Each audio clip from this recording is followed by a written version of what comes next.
Either you take on the shape of your environment or you resist it and transform by the renewing of your mind.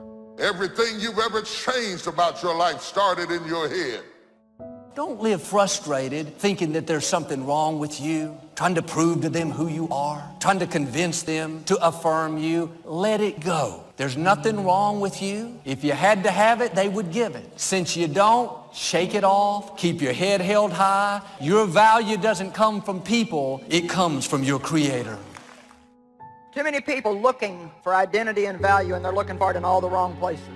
They look for it in what they do, who they know, what they own, what they look like. And I think that we need to do our best to look as good as we can. All I can say is take what God's given you and do the best you can with it. But don't be comparing yourself with somebody else. You haven't seen your best days. You may feel stuck. Doors have closed. That all happened for a reason. I become confident when I get the right view of other people and I get the right view of myself. It's amazing, right? You ever notice that arrogance requires advertising, but confidence speaks for itself? In fact, insecurity and cynicism and arrogance, they're all loud. But confidence doesn't even have to speak, because confidence isn't based on your words. Confidence is an action. It's an ability to step into the moment and say, I'm not backing down, I'm not quitting, I got my confidence back, and I can fulfill. The best part of your life is not behind you. The best part of your life is the next part of your life. You wouldn't be discouraged over that door that closed if you knew what God was about to open. You haven't seen or imagined what God has in store. I must be inclined that there's somebody who's holding back on a decision, holding back on moving forward, and you're holding back because of fear. Fear of being rejected, being replaced, fear of people that you want to accept you won't accept you, fear of moving out. When fear controls you, your decisions become illogical. And it's a problem because God is not the author or the generator of fear.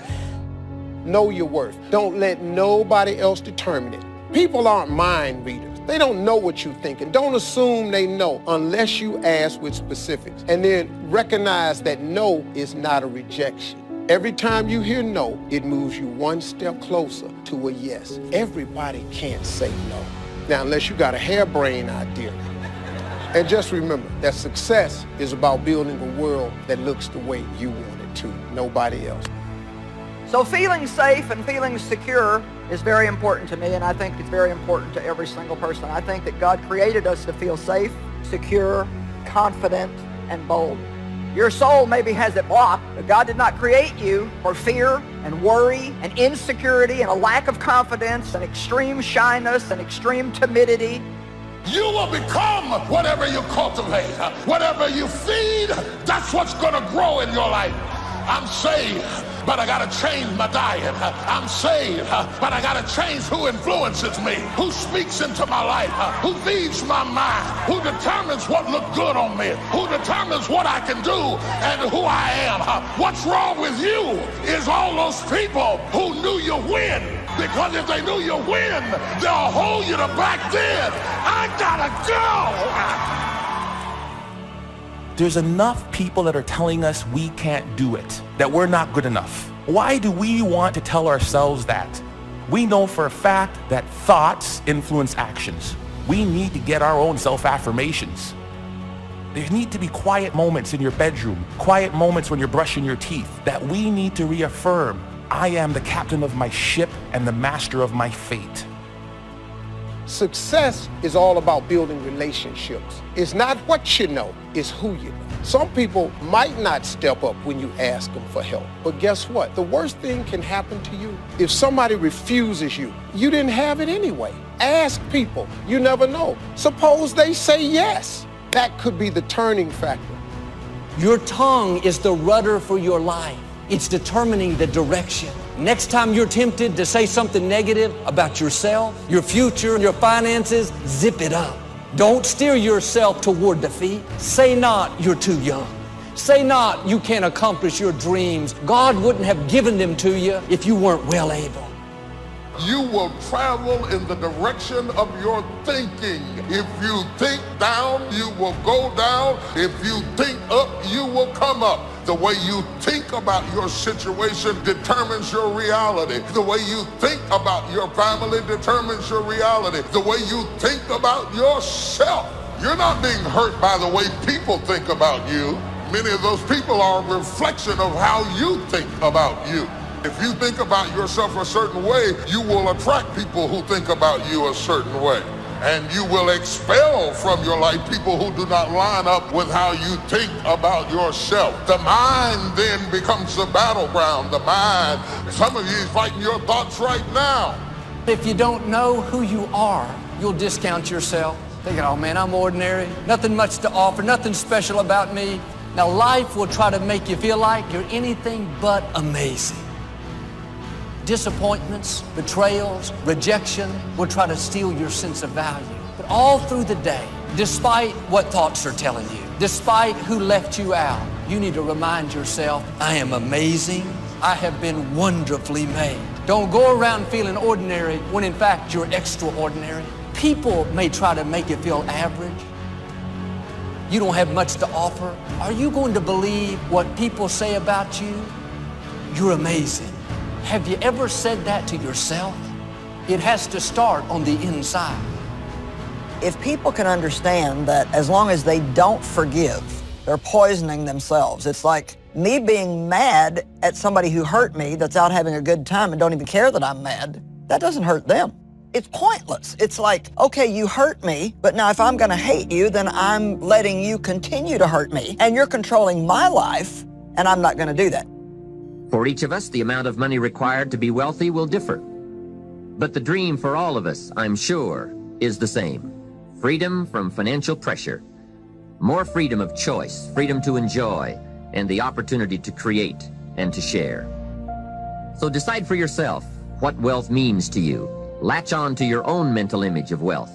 And let's see if the ideas I'm about to bring to you will make sense, and perhaps provide you with the inspiration to put the plan into high action, so that as the days pass, you will discover a growing sense of freedom and dignity, self-worth, substance, and lifestyle.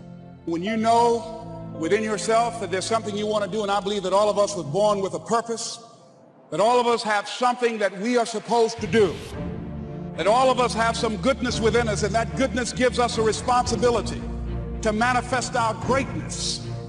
And when you know that, you can feel it in your guts, and you know that you're deliberately operating below your potential. You've gotten comfortable.